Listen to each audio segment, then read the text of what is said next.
NEET 2024 മികച്ച വിജയം കൈവരിച്ച അമലാണ് എൻ്റെ കൂടെ ഉള്ളത്. അമലിൻ്റെ അച്ഛൻ്റെ വലിയൊരു ആഗ്രഹമായിരുന്നു മകൻ ഒരു ഡോക്ടർ ആവുക എന്നുള്ളത്. അത് അമൽ സാധിച്ചു കൊടുത്തിരിക്കുകയാണ്. അഭിമാനത്തോടെ ഞങ്ങൾ ഇൻട്രൊഡ്യൂസ് ചെയ്യണം അമലിനെ. Hi Amal. Thank you. Congratulations. Thank you. Okay, അപ്പോൾ അമലിനെ കുറിച്ചൊന്ന് പറഞ്ഞു അമലെ. ഞാൻ കോഴിക്കോട് മകൂർ സ്വദേശിയാണ്. ഞാൻ കഴിഞ്ഞ കൊല്ലം നമ്മൾ കോഴിക്കോട് ബ്രില്യനിലെ ഡൈസ്കോളർ വിദ്യാർത്ഥിയായിരുന്നു. ഇത്തവണ നീറ്റിൽ 691 സ്കോർ ചെയ്തു. 3152 ആണ് റാങ്ക്. ഓക്കെ, അപ്പം അമലിൻ്റെ സ്റ്റഡി പ്ലാനും കാര്യങ്ങളൊക്കെ എങ്ങനെയായിരുന്നു?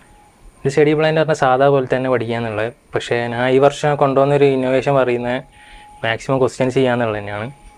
എടുത്തു പറയേണ്ടത് നമ്മളെ ബ്രില്യനിലെ ആപ്പാണ്.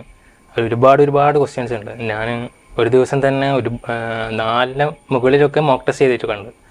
അപ്പം എനിക്ക് അങ്ങനെ സമയത്തിൻ്റെ ഒരു പ്രശ്നമുള്ള ആളാണ്. എനിക്ക് കറക്റ്റ് സമയത്തിൽ എഴുതി കഴിയാൻ ഒരു ബുദ്ധിമുട്ടുള്ള ആളാണ് ഞാൻ. അപ്പോൾ ആ മോക്ക് ടെസ്റ്റൊക്കെ എന്നെ ഭയങ്കര ഹെൽപ്പ് ചെയ്തിട്ടുണ്ട് കറക്റ്റ് ആ സമയത്ത് എഴുതി കഴിയാനുള്ള. അപ്പം വലിയൊരു മുതൽക്കൂട്ടാണ് ഞാൻ കാണുന്നത്. ഓക്കെ, അപ്പോൾ നമ്മുടെ ഈ ലേണിംഗ് ആപ്പ് ഭയങ്കരമായിട്ട് ഹെൽപ്ഫുൾ ആയിരുന്നു അല്ലേ? അതെ. ഓക്കെ, പിന്നെ നമ്മൾ ഈ എക്സാം എങ്ങനെ ഉണ്ടായിരുന്നു? നമ്മൾ നീറ്റ് 2024 ആ എക്സാം എങ്ങനെയായിരുന്നു? അതിൻ്റെ ഒരു അനലൈസ് എങ്ങനെ ചെയ്യും? ഈ വർഷത്തെ 2024 നീറ്റ് എക്സാം പറയുന്നത് എൻ്റെ ഒരു അഭിപ്രായത്തിൽ എഴുതിയാൽ വെച്ചൊരു ഭയങ്കര എളുപ്പമായിട്ടൊരു എക്സാം തന്നെയായിരുന്നു. അധികം പ്രശ്നമില്ലാത്ത ക്വസ്റ്റ്യൻസ് തന്നെയാണ് വന്നത്. ഏതൊരു കുട്ടിക്കും ചെയ്യാൻ പറ്റുന്ന അതേ ഓപ്ഷൻസിലും പ്രശ്നമില്ലാത്ത ഓപ്ഷൻസൊക്കെയാണ് വന്നത്. അപ്പം എനിക്ക് ഒരു അത്യാവശ്യം ഞാൻ എക്സ്പെക്ട് ചെയ്തു 650 മേലെ സ്കോർ ചെയ്യുന്നു. പക്ഷേ 690 എത്തുന്നത് ഞാൻ ഒരിക്കലും പ്രതീക്ഷിച്ചിട്ടില്ല. അപ്പം അത് അറിഞ്ഞപ്പോഴുള്ള മൊമെന്റ് എങ്ങനെയായിരുന്നു? എക്സാക്ട്ലി ഞാൻ പറയുകയാണെങ്കിൽ ഞാൻ എൻ്റെ അമ്മനെ പോയിട്ട് ഞാൻ ജസ്റ്റ് ഒന്ന് ഹഗ് ചെയ്യായിരുന്നു. കാരണം ഈ ഒരു മാർക്ക് ഞാൻ എൻ്റെ ജീവിതത്തിൽ പോലും പ്രതീക്ഷിക്കാത്തൊരു മാർക്കാണ്.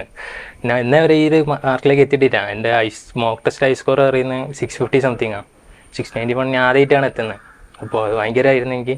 ഓക്കെ, അപ്പോൾ പ്രത്യേകിച്ച് എന്തെങ്കിലും ടൈം ടേബിളോ അങ്ങനെ എന്തെങ്കിലും ക്രിയേറ്റ് ചെയ്തിട്ടാണോ പഠിച്ചത്? അല്ലാതെ ബ്രില്യൻറ്റിലെ ക്ലാസ്സുകൾ അപ് ടു ഡേറ്റ് ആയിട്ട് അങ്ങനെ പോവുകയാണോ ചെയ്തത്? എങ്ങനെയായിരുന്നു? എനിക്ക് ടൈം ടേബിളൊന്നുമില്ല. ഞാൻ എന്താ പറയുക, ആദ്യമൊക്കെ നമ്മളെ തിങ്കളാഴ്ചത്തെ എക്സാമിന് വേണ്ടി ഞായറാഴ്ച മാത്രം പഠിക്കുന്ന ഒരാളാണ് ഞാൻ.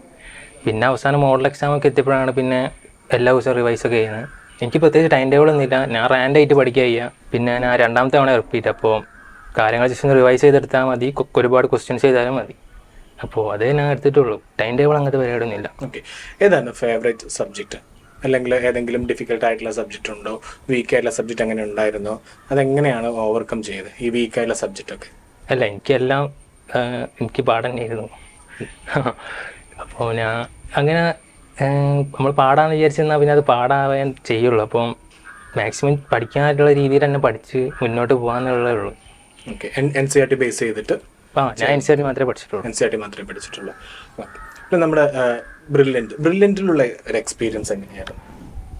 ബ്രില്യനിലുള്ള ഒരു എക്സ്പീരിയൻസ് പറഞ്ഞാൽ എനിക്കൊരു പുതിയൊരു എക്സ്പീരിയൻസ് തന്നെയാണ്. കാരണം ഞാൻ പറഞ്ഞ പോലെ 2ാമത്തെ തവണ എഴുതുന്നത്. ഇതിന് മുന്നേ ഞാൻ വേറെ സ്ഥലത്താണ് പഠിച്ചത്. അപ്പം ബ്രില്യൻ്റ് പറയുമ്പോൾ എനിക്ക് ക്ലാസ്സുകളിലും അതുപോലെ തന്നെ ടീച്ചേഴ്സും അതുപോലെ തന്നെ എനിക്ക് എടുത്ത് പറയേണ്ട ഈ ലേണിംഗ് ആപ്പാണ്. എന്നെ ഭയങ്കര ഹെൽപ്പ് ചെയ്തൊരു സംഭവമാണ്. ഡേ സ്കോളർ എന്നാലും എന്നെ ഒരുപാട് യൂസ് ചെയ്തൊരു ആപ്പാണ് അത്. അപ്പം അതൊക്കെയാണ് പറയാനുള്ളത്.